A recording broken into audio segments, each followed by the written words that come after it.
سوال پنجم: چی چیزی را به من توصیه می‌دهید؟ جواب: توصیه من بر شما این است که توحید را انیق و عمیق فهم کنید و کتاب‌های توحید را بسیار مطالعه نمایید، بخوانید، زیرا آنها حقیقت توحیدی که الله سبحانه و تعالی به آن رسولان فرستاده است و حقیقت شرک را که الله سبحانه و تعالی با واسطه رسولش حرام گردانیده است روشن می‌سازد. و اینچنین الله سبحانه و تعالی خبر داده است که شرک را نمی‌بخشد و جنت برای شخص مشرک حرام است و شرک عمل انسان را، تمام عملهای انسان را حبطه و باطل می‌سازد. و دلیل اون قول الله سبحانه و تعالی است که ان الله لا یغفر ان یشرک به، همان الله آن کسی را که بر او شریک قرار بدهند نمی‌بخشد، نمی‌آمرزد. و یغفر ما دون ذلک لمن یشاء، و غیر شرک هر کسی را، هر چیزی را از برای هر کسی بخواد میبخشد. انه من یشرک بالله فقد حرم الله علیه الجنه و مأواه النار،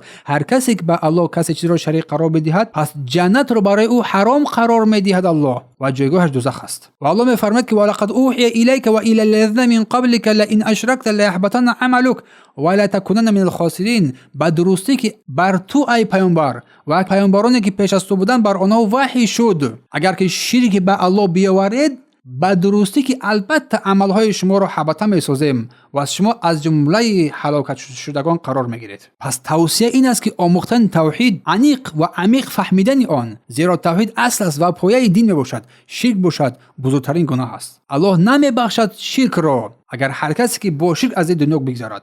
جهنم برای او آماده می‌گردد و جنت برای او حرام می‌گردد. تمام اعمالی که در این دنیا انجام می‌دهد، هر عملی که باشد، از نماز، روزه، حج، زکات، حبطه می‌گردد. پس مهمترین وصیت و بزرگترین وصیت و عظیمترین وصیت این علم توحید را از خود کردن، آموزش توحید است و اینکه ضد توحید شرک است و عمر آموختن، چه شرک بزرگ و چه شرک خرد باشد، چه شرک آشکار و چه شرک پنهان باشد، بر حذر از این بودن.